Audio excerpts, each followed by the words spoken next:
This is the Authority Company Podcast, conversations with leaders who are designing our future. Well, I'm Joe Pardavila, and my old friend Dr. Rob Douk joins me today. Rob is a psychologist, entrepreneur, and creator of Neurobiotheology, a framework integrating mind, body, and spirit into a practical model for lasting well-being. In his new book, The Art and Science of Wellbeing, Rob blends neuroscience, lived experience, and faith to challenge surface-level wellness and show what real freedom looks like across every dimension of life. Dr. Rob Douk, welcome to the show. How are you, my friend? I'm doing wonderful. Thanks, Joe. Thanks for having me. You're very welcome. And, you and I have been talking for a couple of years, and finally the book is out. After all, give it a little, author's insight, because for a lot of people, I think you and I often joke, there's two types of people in the world, people who want to write a book and people who don't. You obviously wanted to write this book, but it took a little while. What was the journey like? We're going to get into what the book's about and all that jazz in a minute, but tell me about the last couple of years in getting this book actually out there to the world. It feels surreal to be holding it in my hands right now, to be honest with you. This was one of those projects that is more than something you want to check off your list. You don't want to rush something like this, right? We scoured through so many medical journal articles, peer-reviewed works of arts out there to really bring into a manuscript what we think the world really needs right now in wellness. That's awesome. And I know talking to you about this way back when, you already had sort of the framework in place. So what was the heavy lift? Was it just going deeper into the research? Because like I said, you've sort of perfected and worked on this framework, nine elements that we're going to get into, but right. What was the toughest part for you? When you think about wellness, most wellness books out there and disciplines focus on what to do.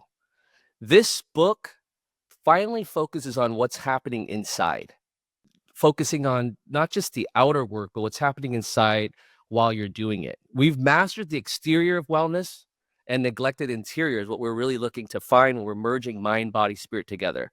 So the industry teaches optimization, and while that's great, we're here focusing on alignment, and that's their key difference. Nice. And on the cover of the book and even inside the book, you write about, and you ask this question, it's a really tough question. It's sort of, you kind of touched upon it there, but what if the problem isn't you, but the way you were taught to heal? Right. Tell me when you first realized that the problem wasn't Rob Douk. When did that come into fruition? Well, here's where I think the big gap is, and I've traveled all 7 continents really trying to find these answers. You can eat clean, you can train hard, you can meditate daily, and still feel stuck, right? You can feel inflamed, anxious, or empty, and then the question keeps coming up: why? If I'm trying all these things that all these experts are telling me, why am I still stuck? Because biology doesn't respond first to behavior. It responds first to the internal state. See, biology listens to the inner world before it responds to the outer one. And that's why this book names those missing layers and gives it a framework which we call the well method. And so in terms of being a high performer, and that you obviously you are, you work with the high performers, and there is this phrase of, fake it till you make it, where you basically just do what you can to survive, and then eventually it'll all work out. And this is high performers in a nutshell. They have all the skill set, but they're quietly underneath all of that getting burnt out. And this is something that you experienced too. Tell me about that fine line of being a high performer, succeeding, again, like you did, but also you kind of mentioned, the biology of it, that underlying miss of, man, I'm burnt out. Right. Tell me about that a little bit. I followed the path that the world has taught me. I came here as a refugee, worked hard, studied, earned my different degrees, opened a business, and woke up one morning, had thousands of employees across 15 states. And while serving humanity through the field of behavioral health. And something was still missing though, right? Something internal was missing. I had all these external validations. And that's why I speak to the high performers. I speak to the elite athletes, because it's a very lonely place. And so I searched near and far for the answers, but what I realized was I was looking too much in the exterior world for these answers, when the answers are actually within us all, and that gives us a lot of hope that we actually hold the key to the answers. And this is not some hokey pokey, weird phenomena. These are things that we're not invalidating science. We're actually bringing science into the foreground to explain a lot of these things. And so funny enough, Joe, what I started looking at were the medical anomalies, all over the world. Medicine has a category that doesn't often get spoken about much, but you know, things like spontaneous remission, across oncology and autoimmune disease, there are cases where illnesses regress without sufficient medical explanation. So, like things like prayer, forgiveness, or the art of surrender, and people finding meaning. Medicine itself can't describe what happened.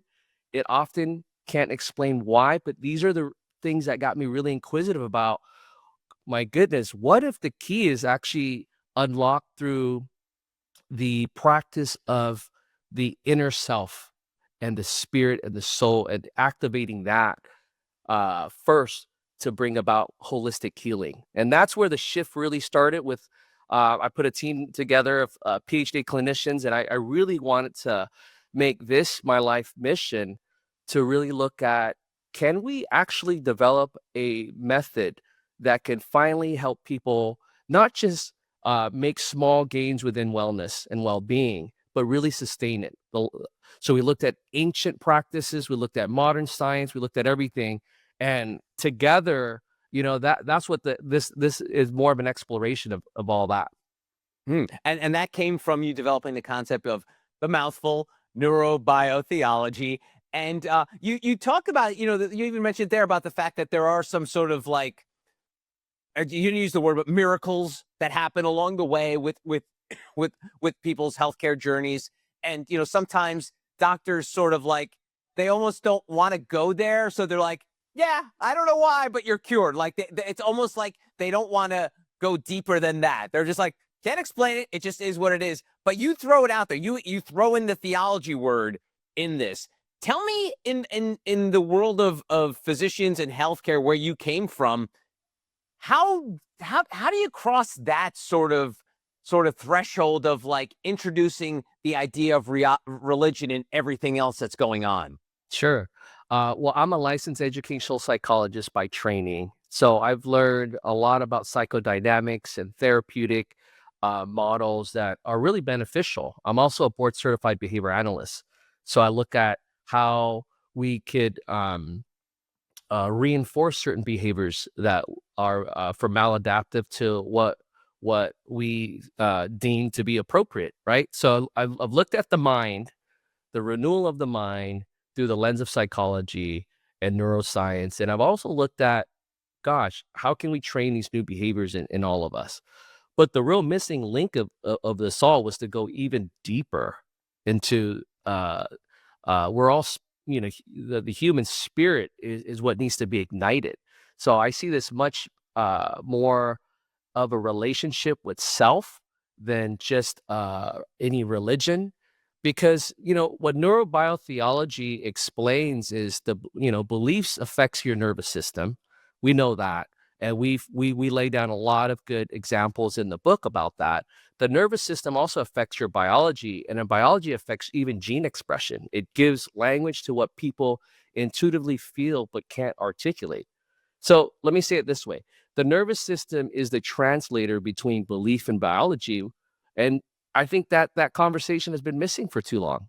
And so that's what neurobiotheology as a discipline and as a practice that I founded is what I believe is a very crucial turning point within well-being and health and wellness as a topic of discussion that we should really be integrating into the practice.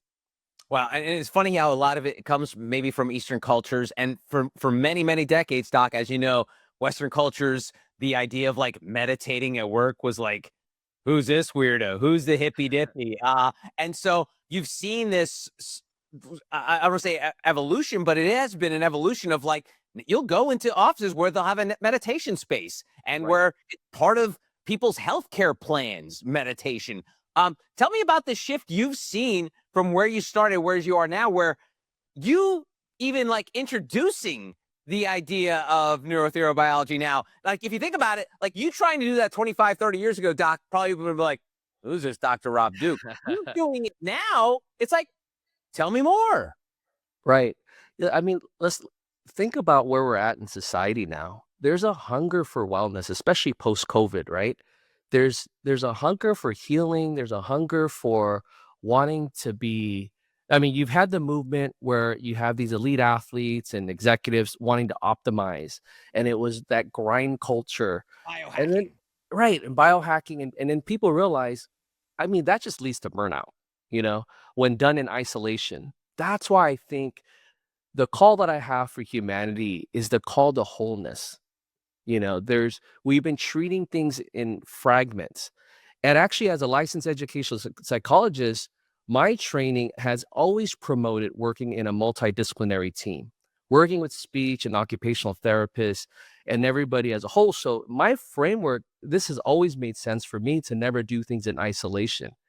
And so when I started doing this research, and that's why it took so long for us to put this book together, you couldn't really dispute the fact that they all go together. And in isolation, it doesn't work. When you leave those three parts out, the mind, body, and the spirit need to work together, and we don't have that communication enough. And why the inner work is the real work is, think about it, you can't out supplement chronic fear, right? And so you get these advertisements on IG about, hey, you take this one pill and it solves everything. It really, it doesn't. If it's too good to be true, it's not. You can't out exercise unresolved trauma. So you do need to work with a therapist to talk about that past. And you know, we have a saying that, you know, once you can name it, you can frame it. You can't out habit a fractured identity. That's the deep, deep inner work that you need to do. So healing isn't blocked by a lack of effort. I think that's what we've been told all these years, and it's a lie. It's blocked by internal misalignment. Nobody talks about that because it's not that sexy. This is why so many people are doing all the right things and still not getting well, because they've been fed, you know, a prescription that doesn't work because it's really masking the internal. You look good on the external, but it's the internal that really needs that alignment. And that's why we're finally digging deep into there. And there's a lot of discoveries in this book that we found and we're still learning about. And so I this is gonna that's why we named it the art and science of well-being. There's an art to this too, because it affects everybody differently. Everyone's journey is very different, but we've come up with a proven method that helps you assess where you're at within these 9 dimensions and what to do about that to really make lasting change. All right, let's get into these 9 dimensions. So I think it's obviously comprehensive, but for some, it could come across as overwhelming. Like, you know, we all have the magic number of, like, you know, keep it simple, you know, the rule of threes and everything like that. How difficult was it to either keep it to 9 or get to 9? Like, tell me about why that number, because it's not the number you normally hear. It's 1, it's 3, it's 5. We know all these round numbers. Why 9? Well, it can sound overwhelming. I think, well, first of all, we're complex beings. So I think to distill it, I think is to cheat us out of the complexity of who we are and how we're made up. And so when you think about the mind that we need to renew, we highlight 3 domain areas there called intellectual, creative, and financial wellness. Okay. And what I love about this is I think of a spoke that, you know, allows a wheel to continue its journey down the road. And we actually need all these spokes to continue. So let me continue moving down to the body dimension. We look at physical, environmental, and career wellness. And then with the spirit, we have spiritual wellness, emotional, and social wellness, where we need community. And that's actually on the cover of the book, because it's going to require a lot of education on how to do this, but it's actually very simple. This is actually what we're dealing with. When you think of those 9 dimensions, and when I say it out loud, it's kind of intuitive that, you know, at any, you know, point in time when you wake up, you might be wrestling with a career wellness issue. So let's start there and work our way backwards. You might be dealing with you know, like a financial wellness issue. Wellness is so multidimensional that it needs to go beyond the physical wellness that we all know about, or the emotional wellness, you know, that we all know about. And that's why we started the Well Club, because the more research that we did, the more we realized how important social wellness is, and that we're all created to interact with one another in community, and how to do that well. Because with the invention of technology and how we all engage each other over the screens now, there's parts of the brains that aren't lit up unless we actually meet and gather and actually have human contact. And that hug, it goes a long way. And to make sure that we're prescribing that into our daily lives is key. And these are all things that might seem intuitive, but if you don't actually sit down to assess where you're at and have a roadmap to there, it's no wonder why, there's kinks in the wheel, and you're not optimizing your full mobility forward to where you want to go, right? And so, um, that's why the 9 dimensions, and that's why we were very, thoughtful and really methodical in crafting it in a way where people can understand it. So obviously it's quite holistic. And so my question to you is, because as a lapsed Catholic, I joke about a religious, like, the grocery store Catholics, like they'll pick and choose which commandments they'll choose. Like, thou shalt, obviously I'm not going to do thou shalt not kill, but like the other one, some of those don't seem so bad. So the reason I bring this up is the 9 dimensions. There's a lot going on. There's multiple layers to it. Can you approach this framework with that sort of like grocery store Catholic, like picking and choosing? Or is it more about taking the whole piece, taking all 9 dimensions to making it work? Right. That's a great question. I don't know why I've never explained it this way. Let me see if it's going to make sense. But as you were sharing that, I actually think of a hospital, and maybe I've spent my share of time in the hospital and their emergency visits this flu season, right? But I think when you go in there, you're not pick and choosing how you're going to be treated. I think you need to look at where you're at and be open to that journey. And I think that's what these 9 dimensions allows you to do. And oftentimes, whatever your core complaint is, you come in and you might have, it's a, career wellness. As long as I fix that boss, my life's going to be better, or my marriage, if as long as I have a better marriage, or my teenage son, um, that might just be the presenting problem, but the underlying layers are actually really where you want to be doing the hard work. And Mm. that's why we've developed a very comprehensive assessment that allows one to go through the journey, starting with really first diagnosing where are the core root problems that, and I think that's oftentimes the best is when you go and see a professional and they tell you something about yourself that you didn't even think about as a core root problem. And then you guys develop a plan to kind of attack that. And so it's non-denominational in terms of religion. It's biblically based. I'm a Christian. That's my faith. And so we leverage the Bible and the theology from the Bible and the core tenets of the Bible to build this framework as truth. But we invite everybody, wherever your journey is, because it's applicable to really humanity. Well, because we're all hungering for holistic healing, and our medical system isn't set up to approach health and wellness from a proactive model. I think it's slowly getting there, but we're very reactive, right? We wait until we have some sort of ailment that keeps us up at night, and then we go and get it checked out. Here, we're trying to be very preventative, very proactive in looking at everybody from a standpoint of, let's see where you're at today. Let's see where you want to go a month from now, and let's develop a plan. We even actually have at the Well Club a daily check-in. We call it a daily check-in. And oftentimes, we know the core emotions, like, man, I feel upset or angry about something, but disappointment is a word in there that's attached to anger. And then what do we do with that? So within 30 seconds, we can diagnose what we're feeling, and then maybe what to do with that before we even, put our feet on the ground and start with our day. And that's an unfair advantage, because now you've got a word that tells you, be aware.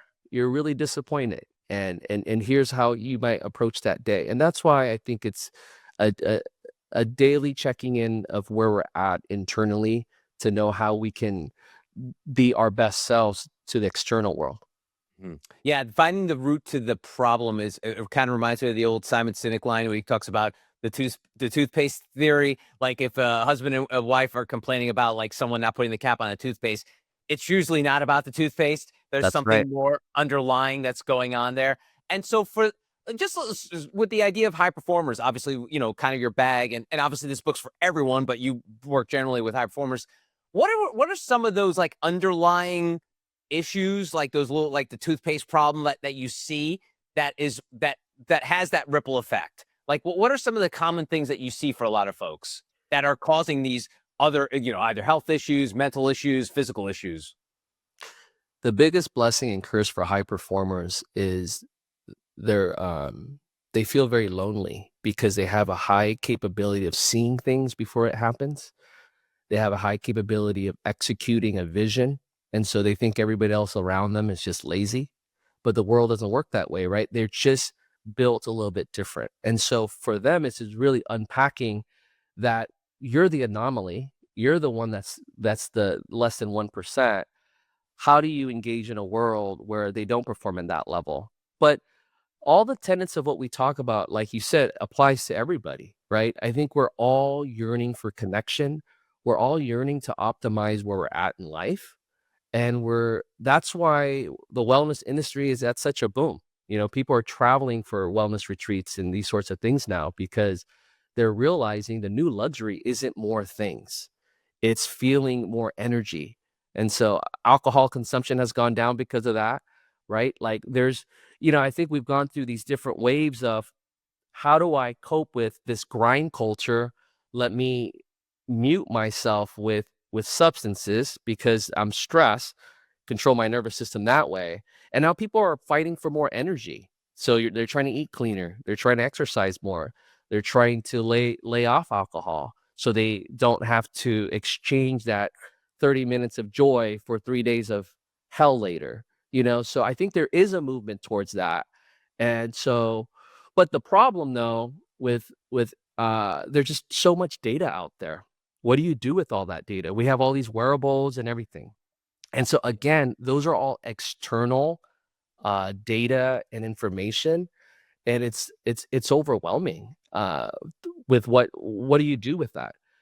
And I think because of everyone's journey, and everyone I believe is so important and special, uh, that we need to unlock that internal mechanism of how am I really doing internally? Because that alignment then unleashes everything. And we see this. I mean, we've seen how meditation or prayer can spontaneously put somebody in remission from cancer. And, you can't explain that anywhere else. So where can we learn from these medical anomalies and practice that in everyday life? And if you're not aligned, that will also often lead to burnout. And you obviously very transparent. You talk about it even before this book came out about your battle with burnout. And you call burnout I think the word is identity crisis, not a time management issue. And for a lot of people, they don't see that. They see it as just like not enough time in a day to get everything done. And I'm working, I'm waking up extra early, or I'm clocking in more hours late. Tell me about this idea of identity crisis as behind burnout. Yeah. I I look, I was never a good employee, never the best student. And I realized for a long time that I carry a lot of shame with that because I couldn't fit in to why can't I just do what I'm told? But I'm just wired as an entrepreneur, right? So I think differently. And I pursue things differently. And for me, my identity was so wrapped up in performance. I thought that the way to mask my insecurities as a refugee, my insecurities from not being a good student, and those sorts of things was to perform and to just do the very best. And I think that that's a very sick mindset. It'll get you sick very quick because what's enough, right? Like you reach a certain number where your company is at, but that's never enough if you're really obsessed about doing more and more and more. And the tricky thing with what I was doing was I was helping people. So it was a family in need every time they called in for an assessment or something. And how do you say no to that? So it really perpetuated that cycle for me for a really long time. And then I realized that where I was headed was sure, I was gonna build and build and build, but I was gonna lose who I am in the process of that.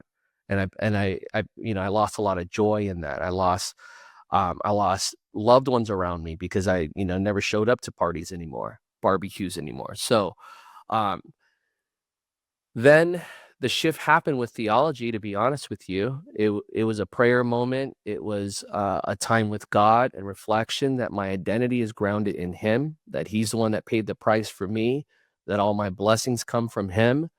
And then I realized I could fully surrender. I can actually surrender now. And through surrender, I received peace because it wasn't all about me. I didn't have to see high performers feel like they have to be the watchdog. Otherwise, things are going to be chaotic. And that's a lie.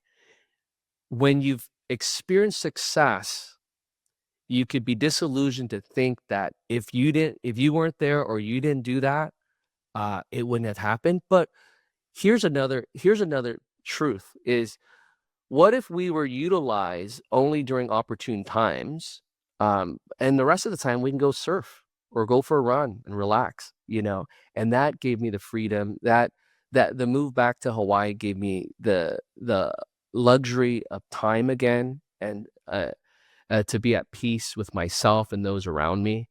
And this book speaks to that a great deal, to really reset and heal the nervous system. You really have to kind of get back into who am I, what, and really understand your identity, because that breathes in life. And if you think about years of therapy, that's really what they're trying to get at. You're going back to your childhood trauma and wounds and talking about new narratives, which builds in new neural pathways to give you a new story about who you are now.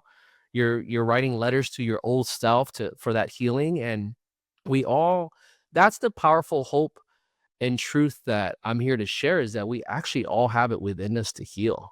We actually do.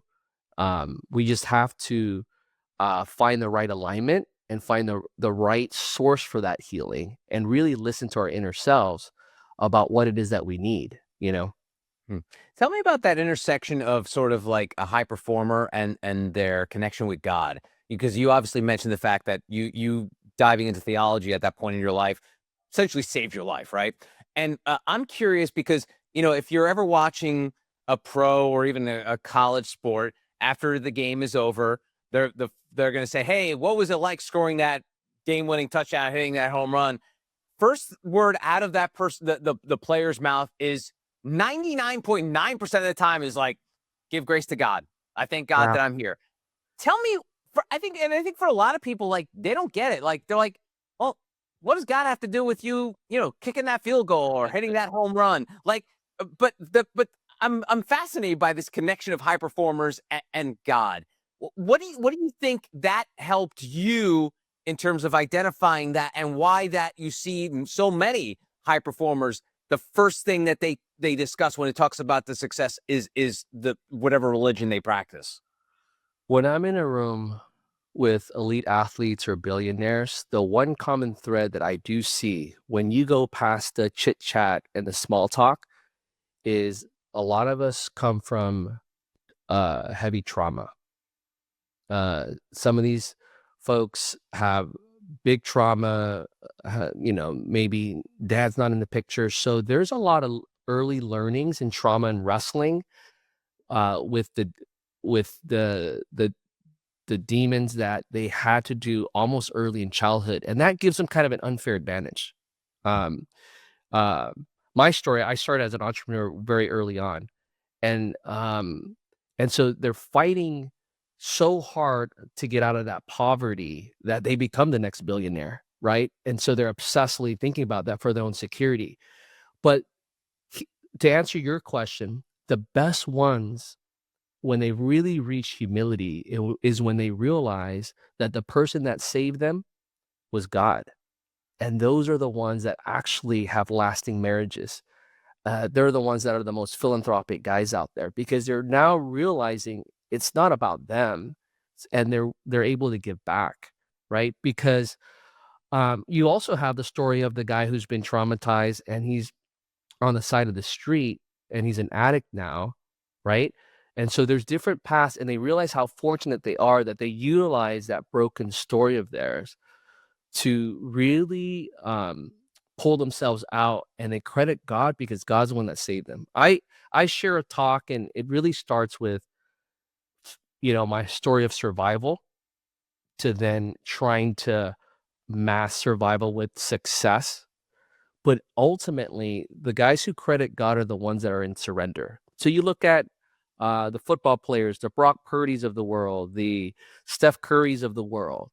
They put in the hard work, but they are also never confusing why they're doing that hard work, because they're stewarding this platform that they have for God's glory.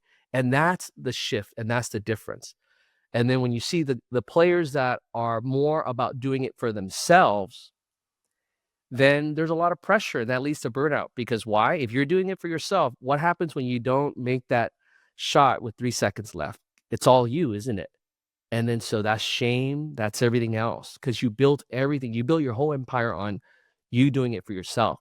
The guys that do it for God and gives God glory, if you hear more and more of them are, you know, basically sharing the testimony of like, hey, there's more to life than football. I love my fans. I love doing this for you guys. I love playing for you guys, but I go home to a family. They get the big picture, right? And it is hard when you're kind of still striving and still, younger players are trying to become professional, but there's something to take away from that if you want a holistic outlook on how to be a holistic professional athlete, you got to make sure that you're still in the posture of humility, which comes with surrender. That's surrendering your glory to the Almighty. And I love hearing stories of even older athletes who have come to faith much later in life, and they give glory to God, and they realize how their younger selves were, not practicing that way. And it's a colorful interview back then to where it is now. I bet it is, yeah. And one of the things you talk about with being successful is and what you write about is you emphasize freedom over happiness. And I think if you ever talk to a lot of these high performers, very successful people, they'll often, a lot of them will say, the money doesn't make you happy. And I'm like, oh, well, of course you could say that because you have money now. But Right. the one thing that they'll often say is what money does give me is freedom. Like it gives me freedom to if I want to go on a vacation, I don't have to go sit in the airport for 6 hours. I'll go get my private jet and roll out there. Or if there's a meeting that's coming up that I don't feel like I need to go to because I have people that could deal with that, I'll let them do that. So tell me about this idea of freedom over happiness. That's so good. Freedom is, by definition, truly in alignment with your identity and yourself. You're free to be yourself. I will go as far as saying that you could be childlike in the midst of turmoil and a storm because you trust a higher being. That is a freedom that not everybody gets, whether you're a billionaire or wherever you're at financially in life. And I've been on planes with people that are billionaires, and I've been on planes with people that are not. And I see in their expression when turbulence hits, who's the one who's got faith and who doesn't.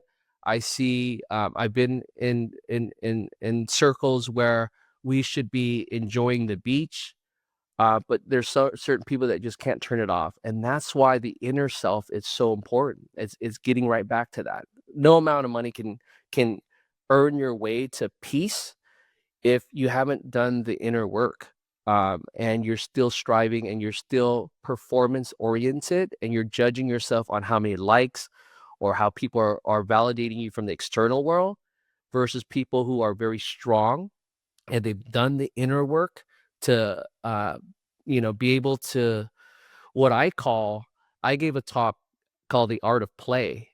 Can we get back to just playing? Because when you think about children and play, psychologists, we study children, 1, 2 years of age and how language gets developed because of that socialization and play. When we can still play, we can still go for a surf or a run or, a round of golf. When life gets really hard, we're trusting and putting our faith into something far greater than we can control. There's freedom in that. There's peace in that, right? Now, you have some people in the room who are wildly successful. They have everything. They've got armies of attorneys and everybody, but yet they're not sleeping. That's not freedom. That's not peace. And for those that are listening who are struggling with that, I'm telling you, there is a way back to playing and being free and being childlike, which, you know, paradoxically, that's kind of a funny way to explain it, and I've got 3 children, and I am so happy that they get to play and to live in an environment where they could be free. And there's a time to play, there's a time to work and all those things, of course, but it's a stark contrast and imagery to give us adults, right? Remember, adulting really kills, is that we need to find our way back to play. And so, yeah, that's what I'll say about that.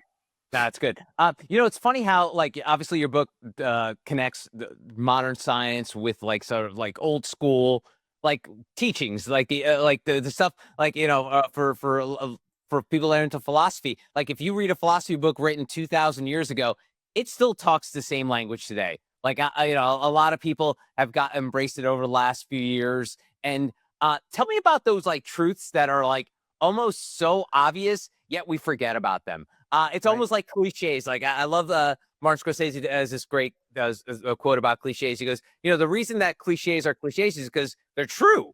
Like Right. everyone knows what it means, and same goes with a lot of philosophy and a lot of stances that come philosophy. So tell us about this idea of like coming up with like these truths that have been around for 2,000 years or longer, and we still Right. need to be reminded about them. Absolutely. All truth is God's truth. And that's never going to change. I'll start there.